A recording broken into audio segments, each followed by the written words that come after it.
in kakkaɓe 'yan bindigar da suka addabi jama'a.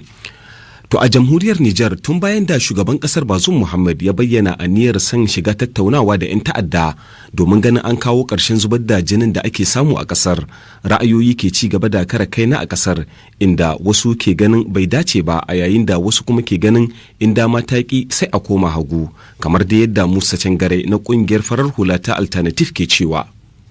Ai an bi ta wata hanyar ba samu kwanciyar hankali ba. Ai wannan ana yi a gwada a gani in watakila zai samu.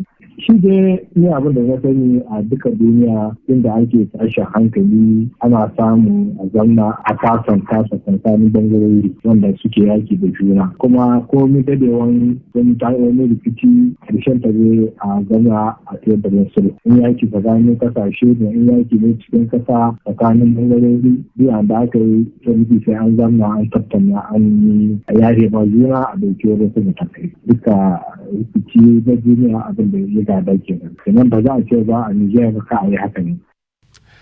Ta bakin Musa Cangare kenan na kungiyar farar hula ta Alternative da ke jamhuriyar Nijar. To mai shiga tsakani a sasanta rikicin siyasar Mali kuma tsohon shugaban Najeriya Goodluck Jonathan ya bar birnin Bamako a jiya Lahadi ba tare da samun tabbacin ranar gudanar da zaben shugabancin ƙasa ba. Ƙungiyar ƙasashen yammacin Afirka ta ECOWAS ta buƙaci sojojin da suka yi juyin mulki a Mali da su gudanar da zaben shugaban ƙasa domin mayar ga mulki ga farar hula, yayin da Jonathan ya ce babu wata matsaya da suka cimma da sojojin game da tsayar da ranar zaben. To a cikin kalma ɗaya tak, gwamnatin ƙasar Spain ta tabbatar wa ƙasar Algeria goyon bayanta ga shirin bada ƙwarya-ƙwaryar 'yancin cin gashin kai ga yankin yammacin Sahara da ƙasar Morocco ta gabatar. Al'amarin da ya haifar da bacin ran mahukuntan Algeria da ke goyon bayan kungiyar Polisario wajen samun 'yancin kan yankin na yammacin Sahara. Maman Salisu Hamisu ya haɗa mana